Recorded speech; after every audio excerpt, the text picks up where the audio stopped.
Hi, welcome to Vijay talkies. நான் உங்க விஜயானந்த். தனுஷ் திருப்பதியில் நடந்த ஷூட்டிங்க்கு திடீர்னு தடை போட்டதுனால போலீஸ் அங்கிருந்து படக்குழு வெளியே இருக்காங்க. அது பத்தின ஒரு சுவாரஸ்யமான விஷயத்தை தான் இந்த ஷோல பார்க்க போறோம். வாங்க.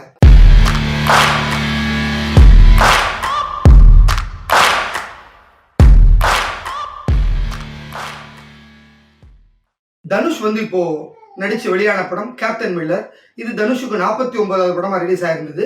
இந்த படத்தை அருண் மாதேஸ்வரன் டைரக்ட் பண்ணியிருந்தாரு.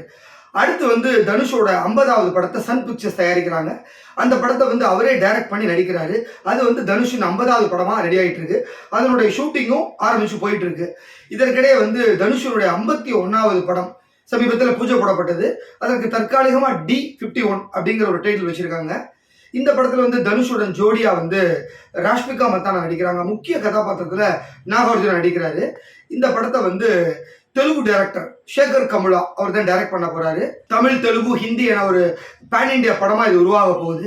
இந்த படத்தினுடைய ஷூட்டிங் நேற்று திருப்பதியில ஸ்டார்ட் பண்ணாங்க. நேற்று காலை திருப்பதி அடிவாரத்தில் இருக்கிற அலிபிரி பகுதியில் இந்த படத்தினுடைய ஷூட்டிங் ஆரம்பிச்சாங்க.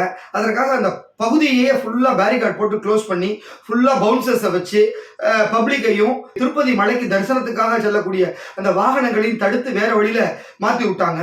இதை எடுத்து பெரிய ஒரு சச்சரவு ஏற்பட்டது. கீழே பல பக்தர்கள் குறித்த டயத்துக்கு மேலே போய் பெருமாளை தரிசனம் பண்ண முடியாம ரொம்ப அவஸ்தைக்கு ஆளானாங்க.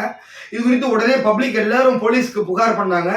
உடனடியாக போலீஸார் சம்பவ இடத்துக்கு என்ன இதுன்னு கேட்டப்ப அவங்க பர்மிஷன் வாங்கியிருந்தாங்க. ஆனால் ஒட்டுமொத்தமாக அந்த வழியே மறித்து ஷூட்டிங் பண்ணதுனால ரொம்ப தலைவலியாக இருக்குன்னு சொல்லி இமீடியட்டாக அந்த காவல்துறை அதிகாரி அவங்களுக்கு கொடுத்த அனுமதியை ரத்து பண்ணிட்டாங்க நேற்று ஈவினிங்க்கு. அதனால உடனடியாக பேக் பண்ண சொல்லிட்டாங்க. ஸோ படப்பிடிப்பு அவசர அவசரமாக பாதியிலே நிறுத்திட்டு எல்லாத்தையும் பேக் பண்ணிட்டு முடிச்சுட்டாங்க. இதற்கிடையே அடுத்து எங்க பிளான் பண்றது அப்படிங்கிற தெரியாத நிலையில அந்த கம்பெனியோட ப்ரொடியூசர் அப்புறம் டைரக்டர் சேகர் கமுலா எல்லாம் ஒரு கலந்து ஆலோசிச்சு மும்பைக்கு ஷிஃப்ட் ஆகலாம்னு முடிவு பண்ணியிருக்காங்க. இன்னைக்கு ஒரு டீம் மும்பை போயிருக்காங்க. அங்க போய் லொகேஷன்ஸ் எல்லாம் செட் பண்ணதுக்கு அப்புறம் படக்குழு கிளம்பி மும்பை போகுது. ஸோ இதோட ஷூட்டிங்கை கண்டினியூட்டியா அங்கே மும்பையில் ஷூட் பண்ணுறதுக்கு பிளான் பண்ணியிருக்கார் தனுஷ். ஸோ 51வது படத்தினுடைய முதல் நாள் திருப்பதி மலையில் நடந்தது. இவ்வளவு ஒரு பிரச்சனை முடிஞ்சதுனால உண்மையிலே அவருக்கு ஒரு சென்டிமெண்டா ஒரு சின்ன தடங்கள் ஏற்பட்டாலும் இந்த படத்தை எப்படியாவது நல்லபடியா முடிச்சு கொண்டு வரணும் அப்படின்னு சேகர் கமுலா தனுஷ் நினைச்சிட்டு இருக்காங்க.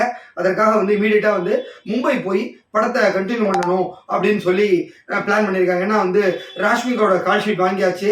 அவங்க தொடர்ந்து இப்போ நேற்றுலேருந்து படப்பிடிப்பில் இருக்காங்க. தனுஷோட கால் ஷீட் கொடுத்துருக்காரு. அதனால இதில் ஏதாவது குளறுபடி ஏற்பட்டக்கூடாது அப்படிங்கிறதுனால இமீடியட்டா அல்டர்னேட்டிவ் இது செலக்ட் பண்ணி அங்கே கிளம்புறாங்க. ஸோ இதுதான் தனுஷ் பத்தின ஒரு விஷயம். அடுத்து ஏற்கனவே நம்ம தனுஷ் இப்போ நடிப்பில் வெளியான கேப்டன் மில்லர் படம் ஒரு கலவையான விமர்சனங்களோட வசூலை பெரிய லெவலில் இது பண்ண முடியல. அதோட சேர்ந்து அயலான் படம் சூப்பர் ஹிட் ஆகி வசூல் ரீதியில் சக்கப்போடு போட்டுட்டு இருக்கு. இந்த சுச்சுவேஷன்ல தனது D50 படத்தை தரமான படமாக மாற்றி கலெக்ஷன் வைஸ் பெருசா பண்ணணும் அப்படின்னு நினைச்சிட்டு இருக்காரு தனுஷ். ஸோ அது என்னங்கிறது பொறுத்து இருந்தா பார்க்கணும். இதுதான் இன்னைக்கு நான் உங்க கூட ஷேர் பண்ணிட்ட விஷயம். நாளை வேறு ஒரு தகவலோடு உங்களை சந்திக்கிறேன். அதுவரை வணக்கம் கூறி விடைபெறுவது உங்கள் விஜயானந்த், சைனிங் ஆஃப்.